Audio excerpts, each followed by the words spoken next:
Oh, we're live. So you guys are both dads. You know how when your kids are little, they have those things that they say that don't really make sense in regular English, but they're just so cute. You run with it. Mm-hmm. Did your kids have those kind of things? Yeah, of course. So when my son was getting ready for bed, he would always insist on having a bed night snack. So he called it night instead of midnight. Because really, I mean, it was like, 9 o'clock in the evening. So we were catching up with some family, and one of my wife's cousins has a 4-year-old, maybe 5, I don't know. And they were talking about the whole, having to have a snack before the kid goes to bed. And they were, healthy options. What can you do? And she found just basically like she wanted deli ham, just a little slice of ham. And she started referring to it as her night ham. And I'm all in. The craze that's sweeping the nation, I'm not going to bed until I've had my piece of night ham. Wow. Soccer chat with 2 T's, because we're going to chat about soccer, but we're also in Chattanooga. So it's like a play on words. And, Chattanooga is a soccer city.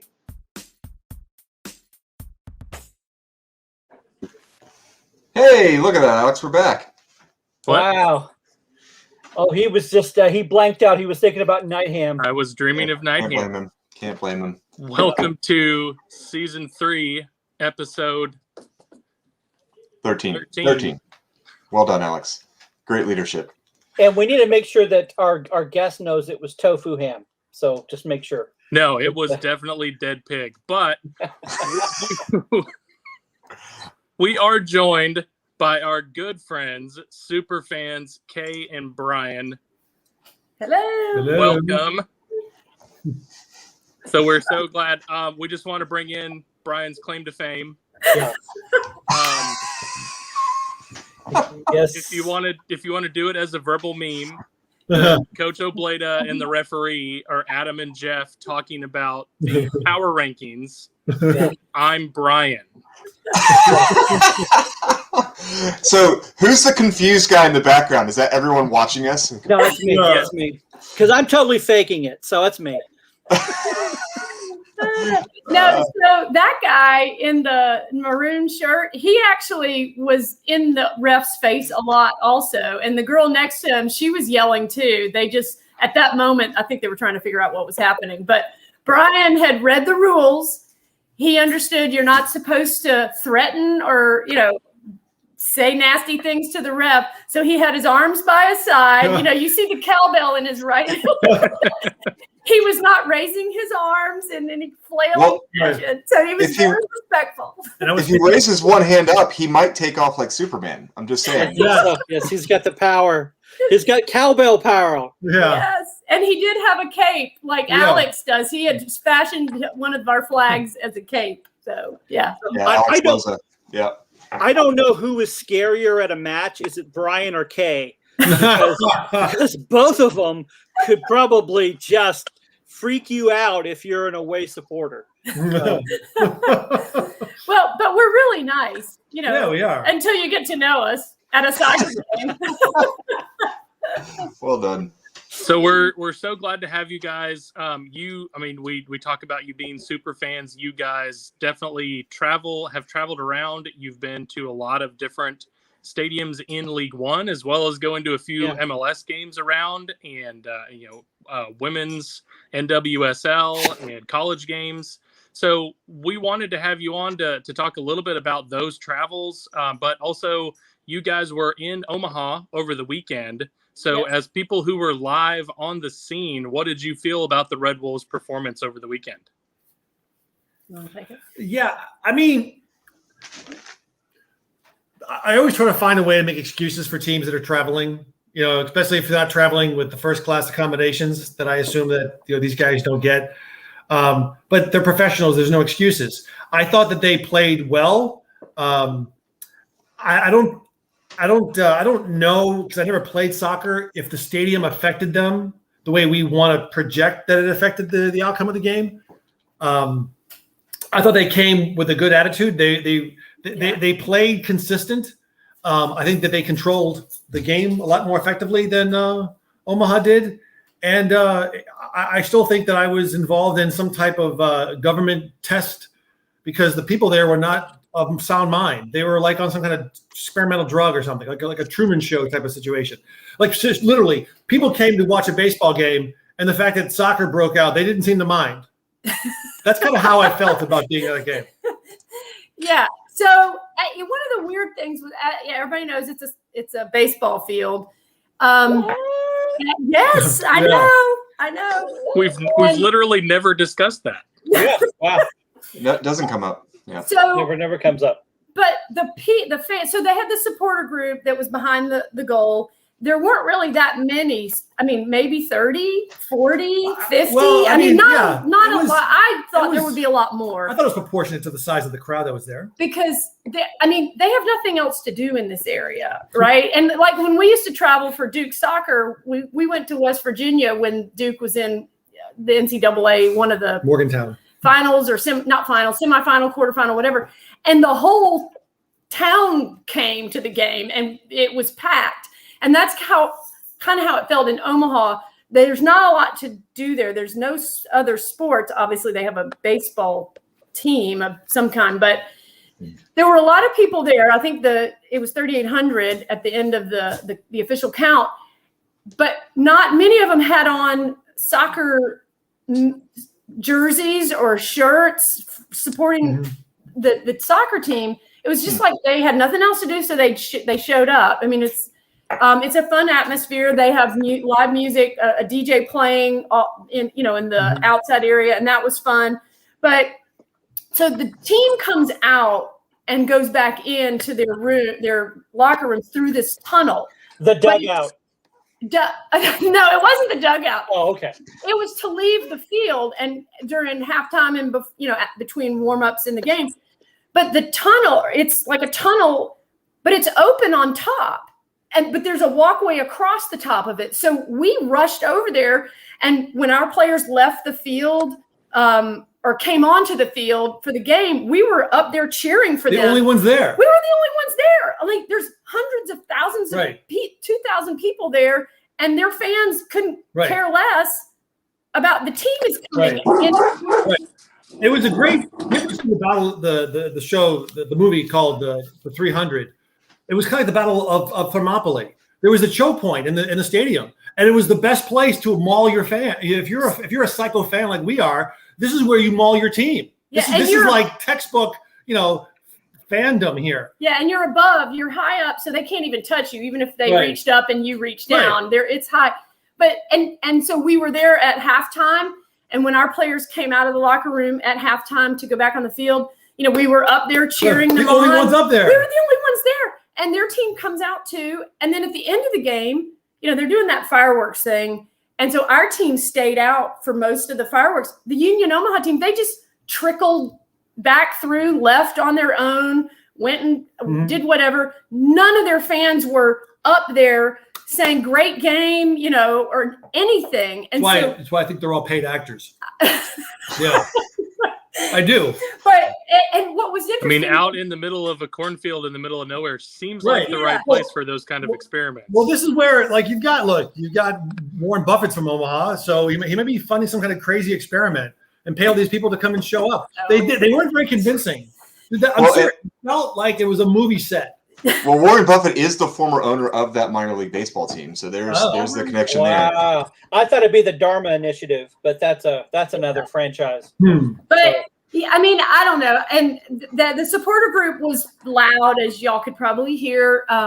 This first half, so our seats, we bought them. I tried to get as close to the field as we could on one of those sides, but nobody in our section was standing up or really cheering. And after just 2 minutes, I said to Brian, I can't sit down this whole game. We have got to go upstairs. Yeah. So we went to the top where you could stand over the section that we were in, and we watched the first half. And then we ran over to the other side of the stadium to watch our team leave and watch them come back into this on this, this tunnel. And then we just decided, we're going to go behind the goal that we are shooting on because, as we know, the Red Wolves are the score in the second half. gray hair, my boys are just killing me. We went and we stood right beside the supporter group. I mean, there might have been 5 feet between us and the supporter group, but we were right behind them. And that moment, and then even leading up to that, it was like no one was making eye contact with us. Like I felt like we were animals in a zoo or something, because they would just look at us like, who are you? What are you doing here? Right. And I think Jonathan's mom was there. Ricketts' mom was there, but we never saw her. And then Tim Trilk's girlfriend was there. And I don't know if she's from Chattanooga or wherever he's from, but we were the only Chattanooga people. We had 3 people say anything to us. 3. One was an usher guy. He was giving us a hard time for yelling at the team going back and forth in the tunnel, but pleasantly. It wasn't a rude thing. And then one of the guys he's a sports guy, but he's not with the supporter group, but he was standing next to the supporter group. He tried to engage us in conversation. And I almost said to him, there's a game going on. I am not talking to you right now. I didn't drive all this way. To chat with some strange guy. Right. But he was polite about, he was friendly. And then after the game, one of the supporters came over to us and I don't even remember what he asked us, but he was nice about it. But I felt like they just weren't sure what to do with us. Right. Because we weren't there for the dress rehearsal. We're like these aliens. Like, what are these people doing here? It was like in Westworld, the robots, they were confused and they had to upgrade their programming to, because the guests were not behaving the way they're supposed to. But nobody was outright rude, but I did think it was just. No, guys, have you ever been like, you've gone over someone's house because it's a family event, you got to do it, but there's a big game on that you want to watch, and the only spot you have is so off the line of sight you want for the television. Like you can see the television, but it's totally off in the corner. Someone's talking in your ear. You're going to have a miserable time. That's what it was like being at the Omaha game. It was like, It was almost like everything was crooked. Like, where is my phone? I can't see the television because it's not in front of me. Yeah. Everything is outside. So the stands really do, because we make that joke that the stands face the wrong direction. You can't do anything about it. It's not even facing the wrong direction. It's just that there's so much space between the stands and the field. Even I think April said at one point, she sent me a text. She goes, go over to that Bud Light section, which is across the field and it's over by the tunnel. And so I said to Brian, well, yeah, let's do that because it's closer to the tunnel and we'll, whatever. But when we went over there during halftime, it felt like I was 50 feet, 100 feet away from maybe even more. I'm bad at distances. I didn't play football.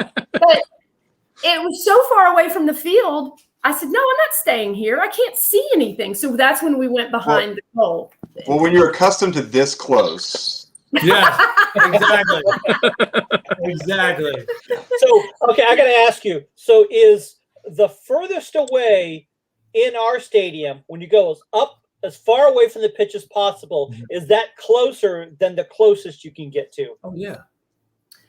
Well, the supporter section is pretty close. In the regular seats, probably. Now, there is the corner. So if second half, when we were behind the goal that we were shooting on, we were next to the supporters group. Off to our left corner, there's the section. Because Brian made a point, based on the dimensions of the baseball field, that corner flag was pretty close to that front row.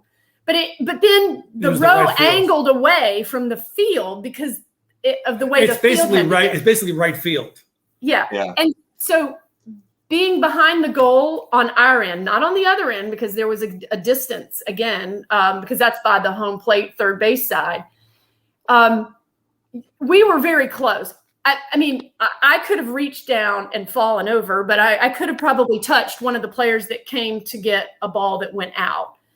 So the supporter group has the best. They're the closest to the field.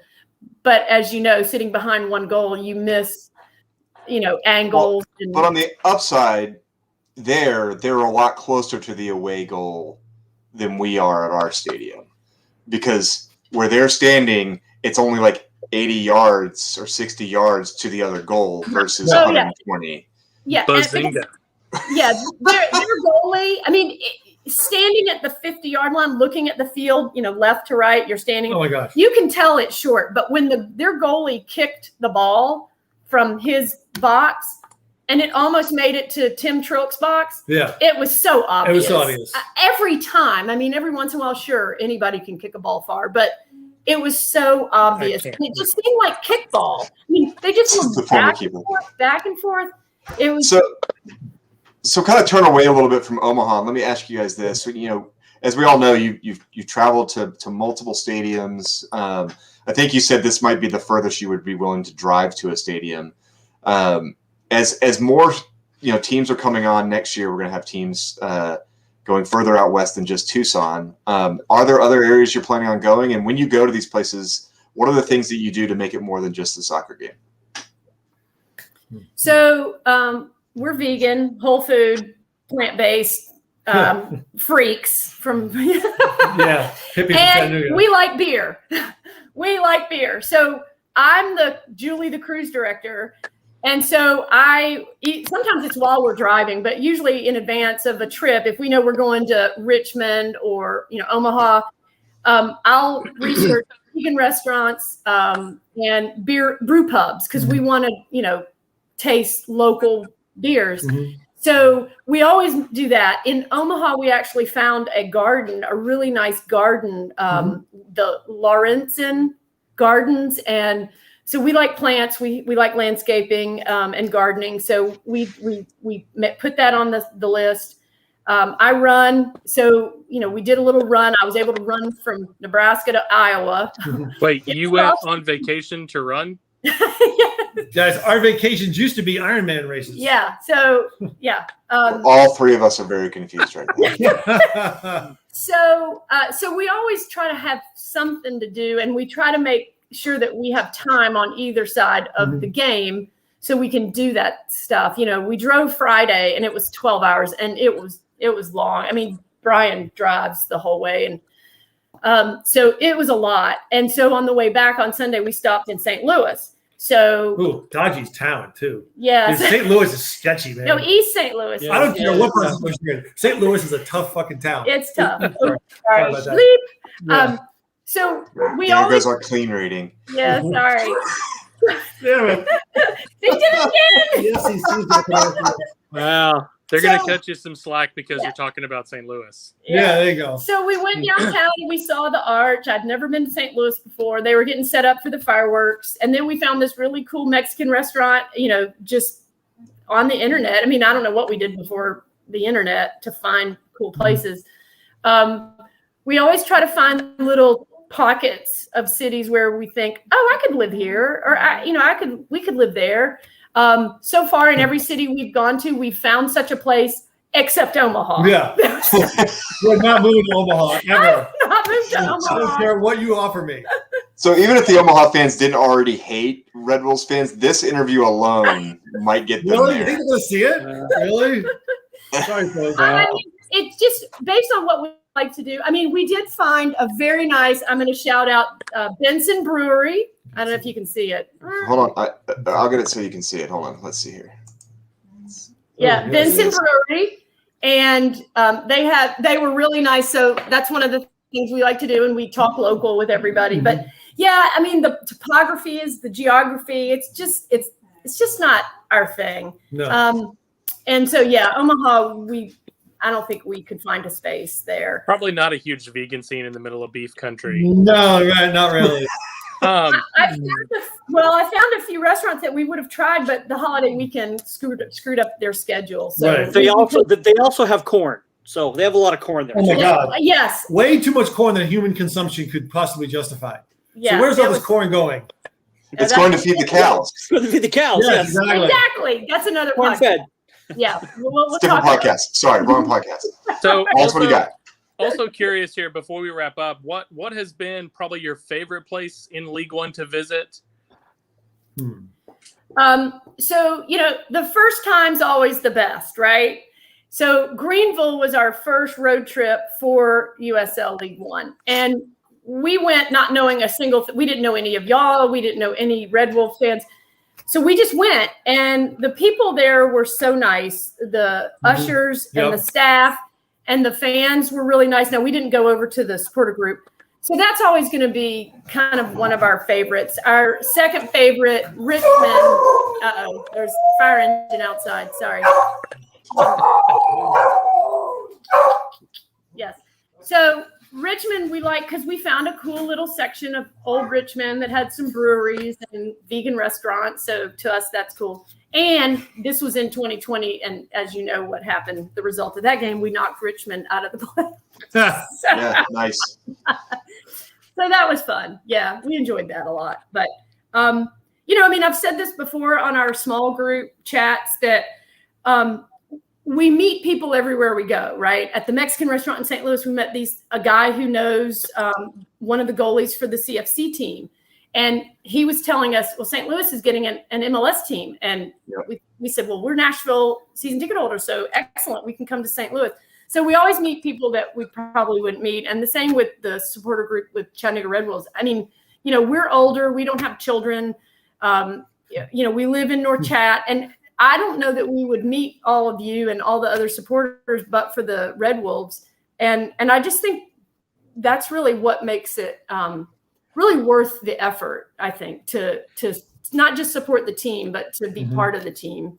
And actually, I met you at a Liverpool match at a pub. So, but it was soccer related. It was soccer related. You're right. Gosh, I forgot about that. Yeah, because you were sitting on the end and we were right next to you. That's right. Yeah. That's good stuff. So yeah, I mean, I don't know. We're really glad that we can travel. We have the luxury of doing that. And I know not everybody can do it. And we're glad to support the team. We were not as vocal in Omaha because I was actually a little nervous about, I walked in with butterflies in my stomach because I was afraid if I was my normal self, I might get arrested. I mean, put that picture back up. Yeah. Why do you think there'd be a problem? Why are we worried about Kay is the question. You're fine. What are you worried about? You know, he's already got the cape. Yeah. No, I've been with Kay at matches. I understand what she's saying. Well, guys, I can't thank you guys enough for not only coming on our show, but also just for the support that you guys take to each of these various cities and representing the fans. And I think you guys are really good ambassadors to that. So thank you so much for that. So, and even being loyal listeners to our podcast, thank you so much for tuning in week after week, even, you know, considering it's us, but we appreciate that and look forward to seeing you guys this Saturday at the tailgate. Yep. Yes, we will. We'll be there. We'll see you tomorrow. Thanks, guys. Ciao. Bye. Bye. All right. Very cool. Very cool. So we've got Omaha behind us. I think we've all snarked enough. I don't know that there's anything else. Is there anything else game related that you guys want to talk about with that game? I have one thing that I'd like to kind of get a little bit at is I listened to the Walk 90 podcast, which is kind of more of an overall, similar to the way League One Fun was prior to them kind of ending their show because they both had differing things that they were focused on.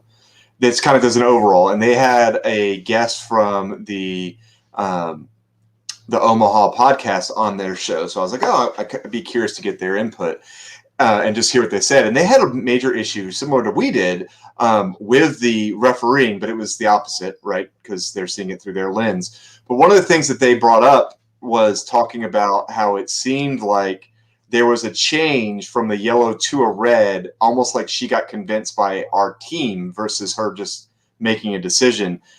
Do you think that that's something that happened, or do you think it was more if she got over there and was able to judge it a little bit better? I think they may have a point. The only other way I could possibly explain it is she sees a volatile situation. She's running over to try to calm it down, and maybe she reaches to the wrong pocket at first. The other thing is, of course, they do have headsets. So she may have thought, oh, there's, the push and shoving, I'm going to give a guy a yellow card. And then she hears in her ear the linesman say, no, he headbutted as he was getting up. Yeah, it also could have been that she pulled out the yellow to stop the situation. and maybe at that moment thinking it might be a red, but it may be just to cool things down at first, to blow the whistle, if you will. Yeah, and there was one point that they made that I completely agreed with. So, as we know, Ramos does like getting in people's heads. I mean, you can see it throughout the game, right? He's good at it. So I don't want him stopping. I'm just saying it's something he likes to do. I do think his leaning over and whatever he's saying, it itself is an instigation and may have deserved at least a yellow card. So a red to their player for the headbutt, a yellow card for the instigation to Ramos may have made sense. So they brought that point up, and I think I agreed with that. But overall, I think we covered everything off the post. I was just curious if you guys had any insight into the two cards. Overall, I would say they probably are on pretty solid ground arguing that the referee did a poor job of managing the situation. Yeah. Which is, that's kind of a dog bites man story when it comes to USL. Yeah. All right, so League One standings. If you look based on points, the Red Wolves are 4 points behind Omaha, who's in first place. Greenville is in second place. That's the wrong thing. Thank you. I want this one. All right, so. Oh, we're on Adam. Okay. Greenville is what? Greenville's only 1 point behind.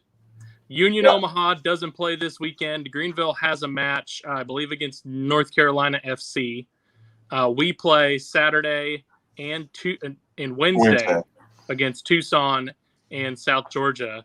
So if these games go basically the way you would expect them to go, Omaha could not play this weekend and drop from first all the way to third place.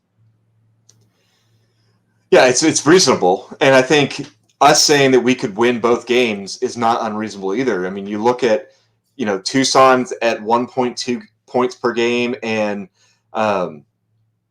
North Texas is at 1.1. Those are the two teams we're playing, right? Is North Texas in the second one, or is it South Georgia? Tucson and Tormenta.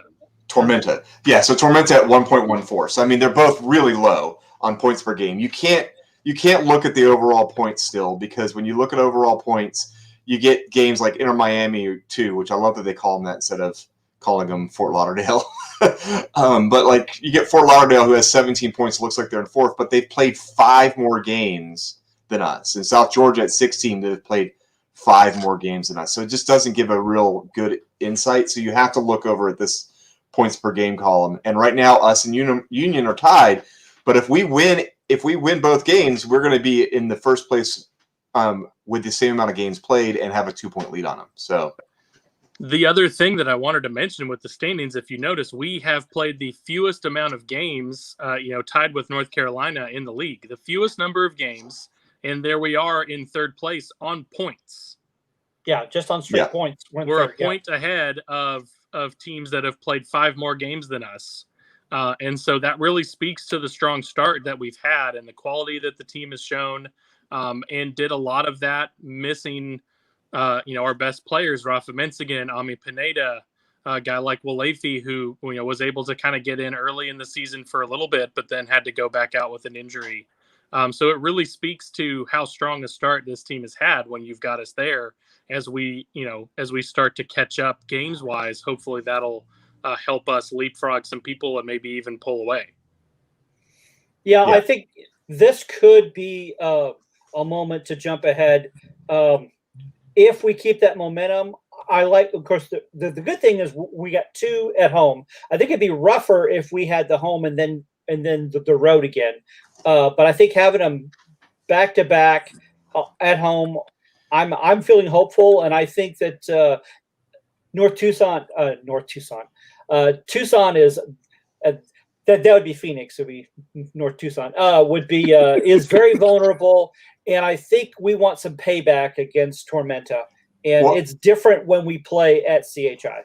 And I was going to say, that we win that game versus Tucson, we're not going to be coming in on a massive high going in against Tormenta. We already have lost to them once. They're a loss that we want to avenge, right? That's our one loss in the season. Yeah. So I don't think it's unreasonable to expect for us to get 6 points out of this and be sitting in first once we get past Wednesday. I really don't think that's a bad expectation. I think that's the plan. Let's go with that plan, guys. We'll definitely have more time. Probably try to do kind of a quick Well, with Off the Post, we'll do kind of a preview of what we expect with the Tormenta game on Wednesday. Yeah. But looking at a preview for Tucson, so I can never know if you're supposed to go left to right or right to left with these last 5 games. Is Tucson, did they win last weekend? Yes. Their most recent game? Yeah, let me look at the Tucson. And before that, they had 4 games without a victory. So yeah, actually, I've got it up here. There you go. This is their last few games. They beat Fort Lauderdale. They lost to Omaha. They drew with North Texas. And so each of us have had the 3 matches. We had our win and 2 draws. So, but our 2 draws were against the number 1 and number 2 teams in the league. So that's a little bit different. But of course, their loss was also against Omaha. So it's another top team. So Sean Price put a question on specifically about Tucson, which I think is great. So I'm going to pop it up here for you guys to take a look at. He says Tucson appears to have a ton of shots against with very few shots and goals for. While that may look good for the Chattanooga Red Wolves, the interim coach has brought in some new firepower. Should we be concerned? Well, let me try to get up the player stats here. Really, honestly, there's still one clear leader on, well, not even that. They don't really have a real strong offense right now. I think it's a medium offense. I do think the new coach is going to be a help, but not to a point. I think they're going to be a threat now. They may be a threat in a couple of weeks, but I think he's going to have to work up into it. Right now, Corfy is their leading scorer, but this is always the one I want to pay attention to. That's chances created, and this is a major difference here. Bedoya. And so that's a guy to keep an eye on. And assist, I got to pick all these great names. Selextro. It sounds like a medication for anything with a lot of horrible side effects. Yes. So they've got some talent on the team, but I don't think they have anything on there that would cause us much concern. I think they're obviously less of a goal scoring threat, but they were able to get 2 goals in on us when we were at Tucson. So that's something to pay attention.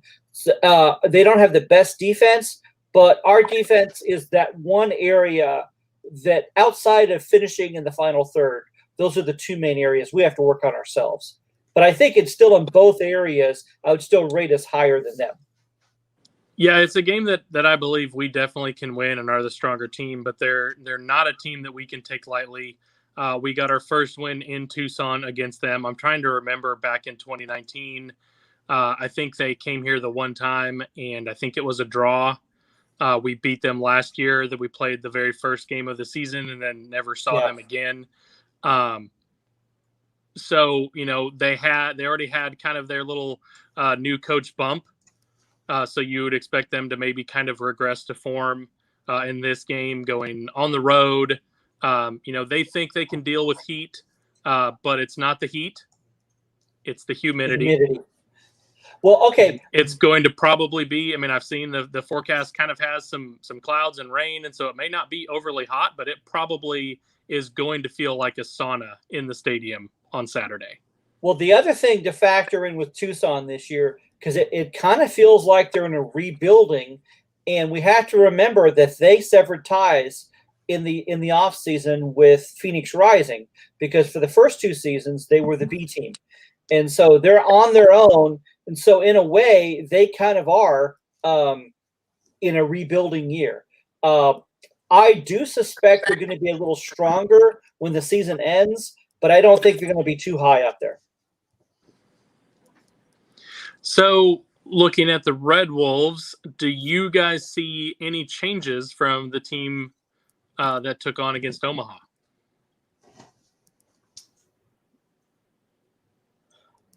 So I'll answer. Well, it's okay. Well, all right. Well, I thought Adam was going to go. I was impressed with Trilk, and I hope Trilk will get a second start, especially to get a start at CHI Memorial. That would be nice.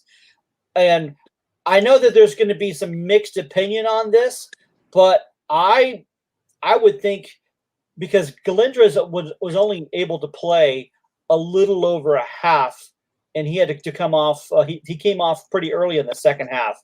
I suspect what's going to happen is we're going to move back to having him as the super sub coming in the second. Whether it's going to be Villalobos back in or if Rafa continues to improve, I'm not quite sure he's there yet. So it could be Rafa, but it's probably going to be Villalobos back in the lineup, and then everything else is the same. Yeah, I don't think we're going to see Rafa. I think you're right. It's going to be Villalobos back. I think the only reason we started both those guys up top was because of the strategy that we were implementing for minor league baseball. Because there's no way that two guys that are possession style guys up top makes sense in a regulation size field. Yeah, they had to steal some bases, so that was that's a little different. So that's what I suspect, something a little closer to what we're used to. But I'm kind of hoping that Trilk has earned at least this start, and I'd like to see him have a start at CHI Memorial. So my one substitute that I think may surprise you that I want to see happen, I want to see Jackson Dietrich get a start. I think he's earned it. I think we didn't play him the game before last, which we were really surprised by, and he was instrumental in us getting our goal to tie it. He was very, very instrumental in the game before that he played in. I think he's earned it, and I would like to see him start. I don't know if that's for España. I don't know if that is for Ray Ortiz, who I don't feel has played up to what we expected him or what the coach expected him to at this point. I don't know who that's for, but I would like to see him in there. Yeah, actually, Sean had addressed that. Let me go ahead and click and show the question he had. Very similar. How do you feel about Sean Ray Ortiz's progression the first few weeks he's been here? How close do you feel Rafa is to being Rafa? I think we kind of covered that second part, but I'm in agreement with you. I think we see a lot with Ray, but I don't think he's quite there. If you saw Jackson come in and start, I think he would take Ray's spot. That would be the logic. And it'd be interesting to see Ray also coming in the second half, because he's got a lot of skills, but boy, I'm with you. I would like to see some more Jackson Dietrich, because he's really shown when he's been on the pitch lately. Yeah, I'm in agreement of I think Tim has earned more time, and so I'd love in one of these games, whether it's Saturday or it's the quick turnaround Wednesday, to see him get an opportunity to play in front of the home fans. All of the home fans are in his corner and rooting for him. I like what you're talking about, Adam, with Jackson Dietrich. I'm not as down on Ray Ortiz. I think he's done pretty well. And, I don't want to go off too much of what happened last week in kind of weird conditions. Give him another week to see how he's coming up to fitness and what he can do. It seems like they're using him as a starter and pulling him off fairly soon as far as getting back to fitness. And someone like Rafa, they're bringing on. Maybe Rafa gets a full half this game as he's trying to come back. I hope things continue to progress for him. The only reason I would see Rafa starting, and I mentioned this the last time, is it's now 5 subs, and you can take the risk of starting someone who might re-injure himself or might need to come off a little bit sooner. And we need a goal earlier in the game, and I think it might not be it might not be the most common thing, because you're so used to the 3 sub where you really want to bring on a guy who you can set him for 30 minutes and bring him on the second half. I think it's time for us to try to get that goal early on. So that's the only reason I could possibly see us choosing to start Rafa, even if we don't think he's ready to go full speed. Of course, we had early goals last time against Tucson and still had to find a way to gut it out. But good point. Well, but again, I think one of the things that's going to be almost a guarantee is you're going to be seeing Markey come off later in the game. He's that ultimate super sub, and I do expect we are going to see Galindras also as a super sub. So if you've got someone else up there in the front, which is, I think we kind of tried that with having Galindras, but usually I don't think you want Galindras and Frischi used at first. Going back to Ray, though, I think he's been a great signing. I think he's done great, but I do see the point about maybe Jackson starting over Ray, because Ray's had a few starts, and that's not a knock on his play. He's doesn't wear Superman cape, but I think he's been a solid player. Well, another thing to keep in mind is this is going to be our first Saturday, Wednesday, Saturday. So the question becomes, does he try to prepare to have fresher legs on certain players for that Wednesday game? The matchup for that Wednesday game is going to affect the matchup of this game because the coach has to look ahead and say, okay, where do we match up with Tormenta? Where were we getting beat? And one of the places we were getting beat versus Tormenta was on speed on the back area. And so Ray Ortiz is a very fast guy. So I'm wondering if you look at Ray Ortiz as somebody who you want to keep fresh legs for, so we see a little bit less time of him so that we have those fresh legs. So that's the only other thought I have kind of associated with some changes. So it's exciting to have this kind of depth that we're arguing over interchangeable attacking pieces and, trying to get things set up to know that if there's a guy that we're going to maybe sit in this match, we're going to have him Wednesday, or we're going to play, he's going to, play for a whole game and then maybe not play Wednesday to be ready for the next Saturday in North Texas. That all speaks really well for the team. So let's go on to predictions. What do you guys think this game's going to end? My gut reaction, which is profound, initially was a 2-0, but going over it again, we've only had one clean sheet, and that was the first match of the season. So we've struggled keeping a clean sheet. I don't think it's going to be a blowout, but I'm going to go with a 2-1. Lack of clean sheets, that kind of reminds Adam of second grade. But Adam, what's your prediction? As a chief, I know.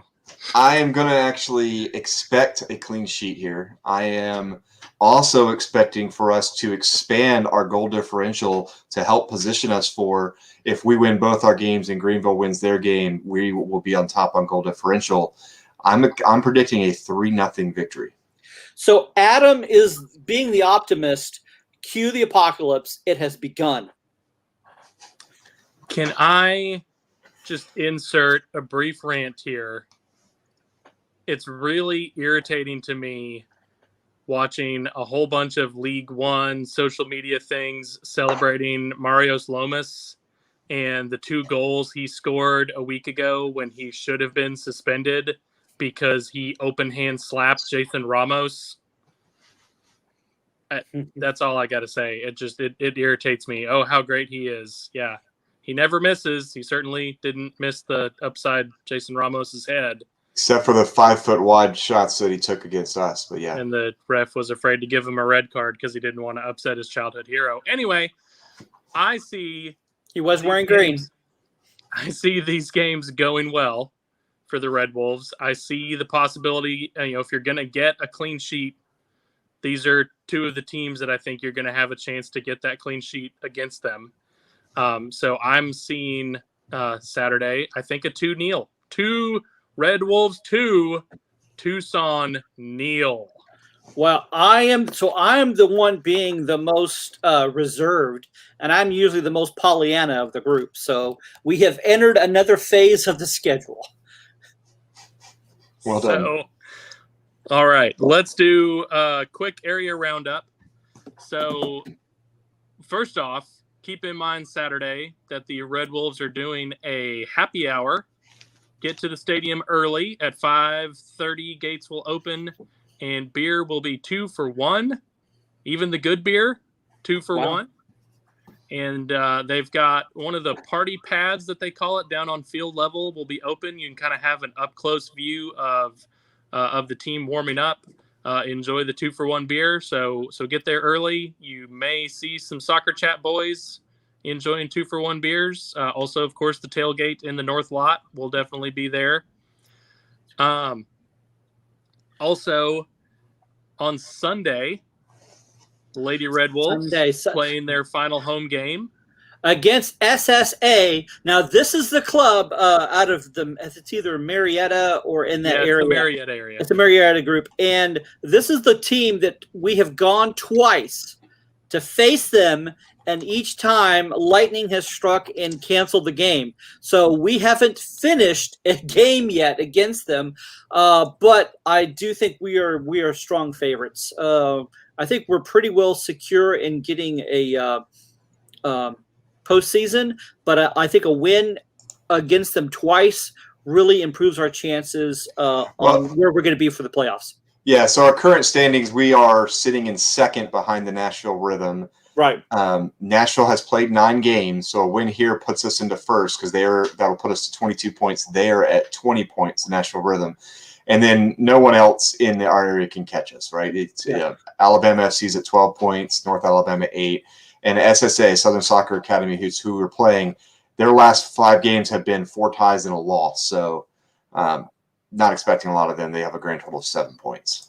Yeah. So we play them at home on Sunday. We play down in Marietta, that makeup game, on Monday.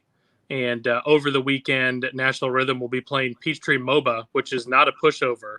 That does put them in good position, the Lady Red Wolves, to leap over them and get to that playoff spot on the final day.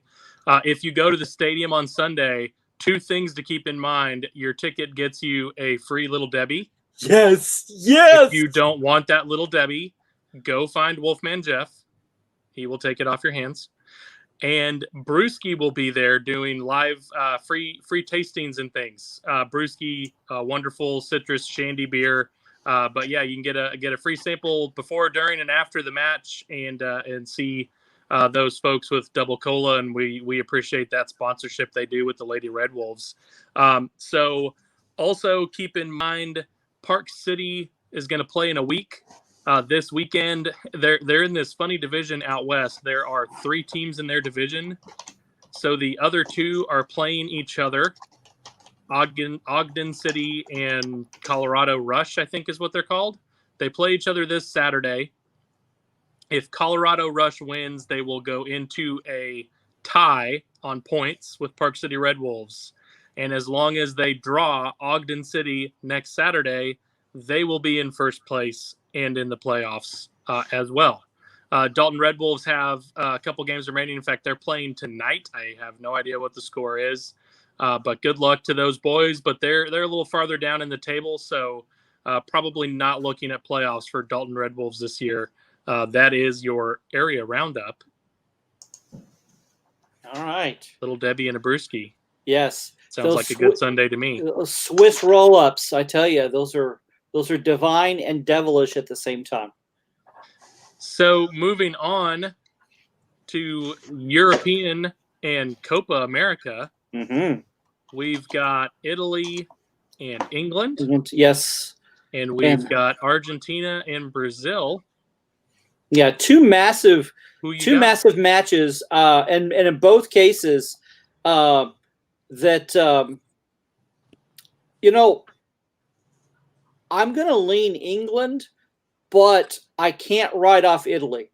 Italy has been surprisingly strong, but right now I think that the team has gelled so well for the 3 Lions. So I'm going to pick England. And of course, that's the only club left that I've got a player in. So there's that advantage. So the advantage that England has is that they have one of the greatest 12th men in soccer, because the ref just gave him a game in the semifinals. So that was kind of them. It also helps to have Harry Kane, who only scores from the penalty spot. So there's that. I honestly don't expect England to win. I expect it's going to be a loss for England. I watched both semifinal games, and they just, as much as I wanted them to look strong, because Saka, who is an Arsenal player, is a big part of their offense and was heavily involved, I just didn't see it. And so, I've got England losing that one. So you guys only have 1 player from your teams left. I have 3. Mason Mount, Reece James, and Jorginho. Chelsea wins either way. So there you go. Italy feels like a team of destiny from the off. They have been really strong. And so I see that same thing. I see, England, heartbreaking fashion in home, feels typical England.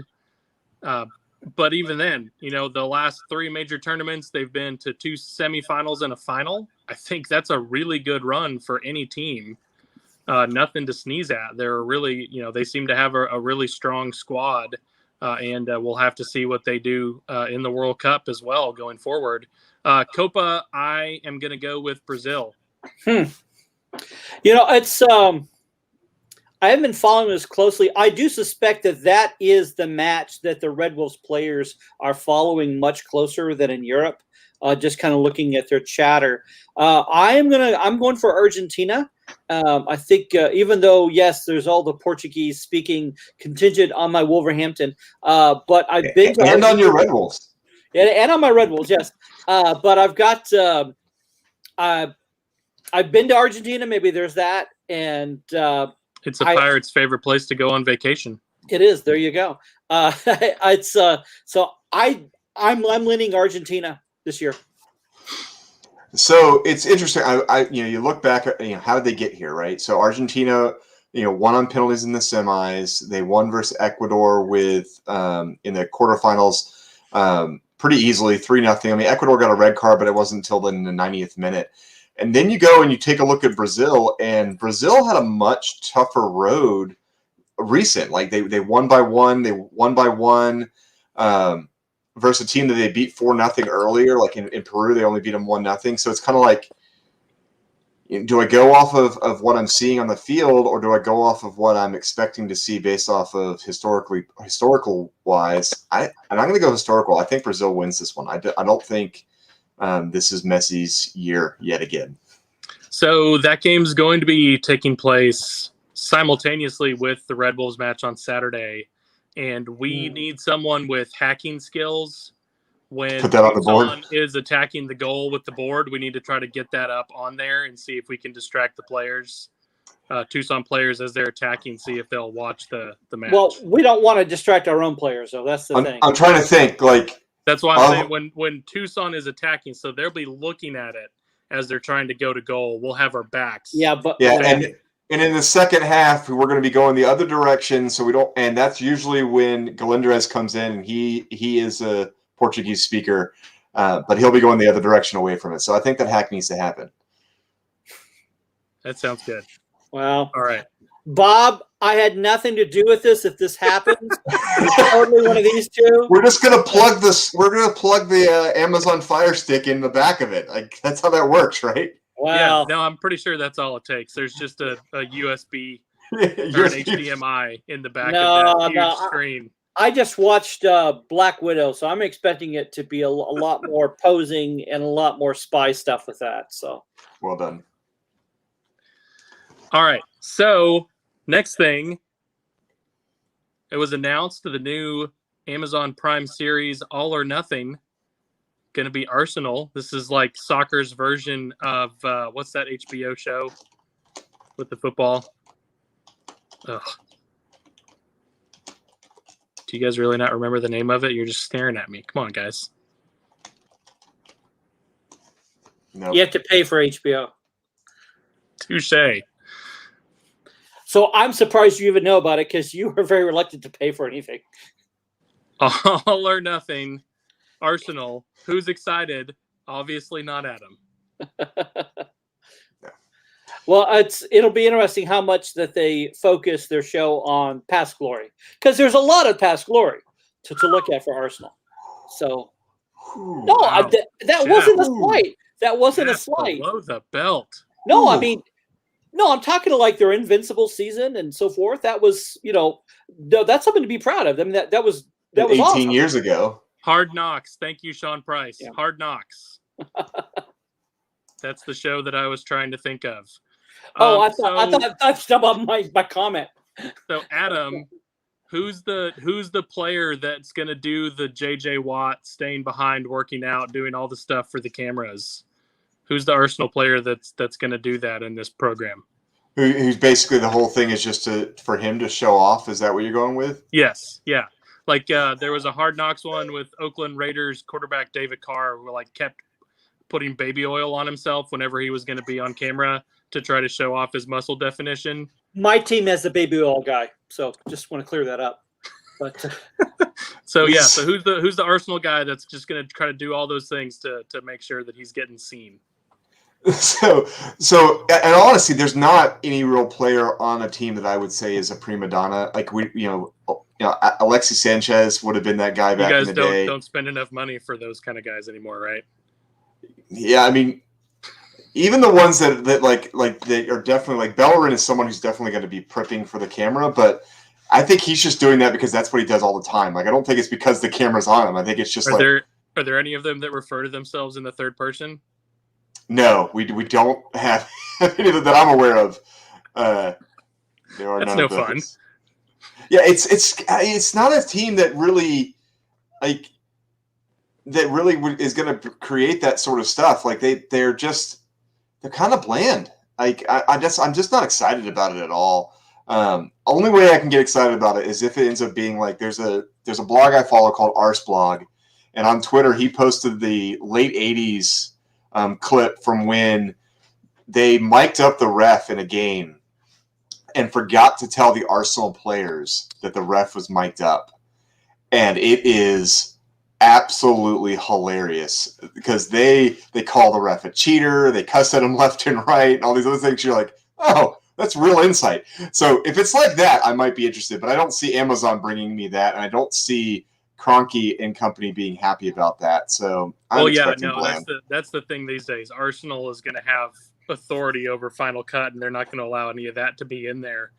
That ref, by the way, I watched the clip that you talked about. That ref would have been at home in League One. It felt like he was something else. All right, so that brings us to the end of the show, and it is time for a Biggleswade report. Biggleswade Town going to be on the road at Coggenho playing a preseason game. So Chris Nunny, we're happy for you, excited. They're going to, first time that they're going to be playing since everything shut back down in, I think, late spring last year. I mean, it's been a long time since they've had a chance to be on the field. So we're very excited for all our friends at Biggleswade Town. Hope they enjoy it. I think fans are allowed to travel some. So, any of y'all that get to make the trip, we're hope you have a great time. And we had FA Trophy.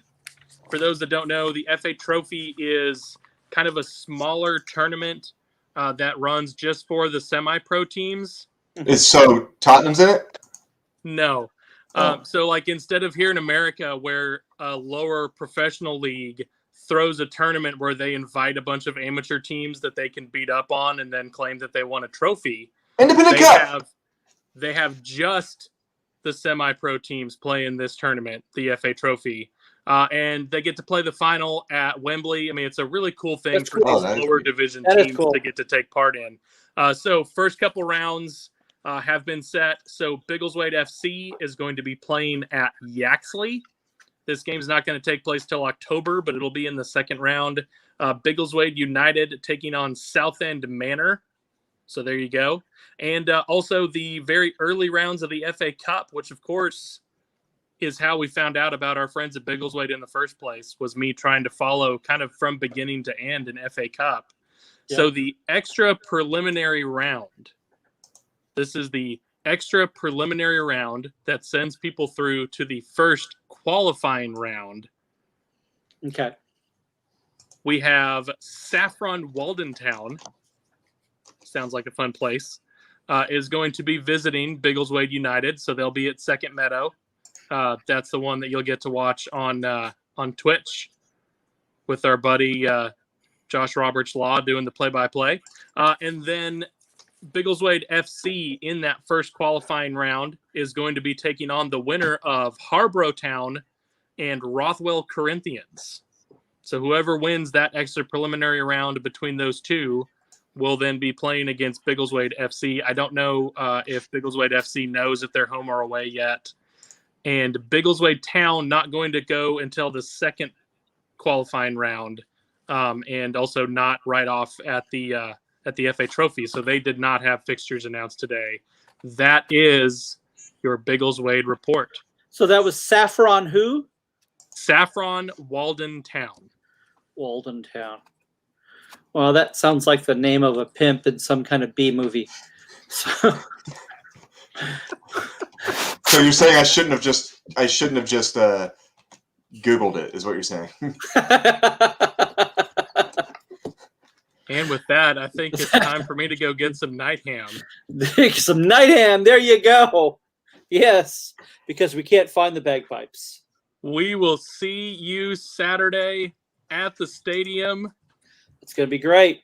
It's going to be good. We hope y'all have a great time. We know we'll have a good time. Yes. Bye. Bye. No one wanted to go first because we're all a bunch of wimps.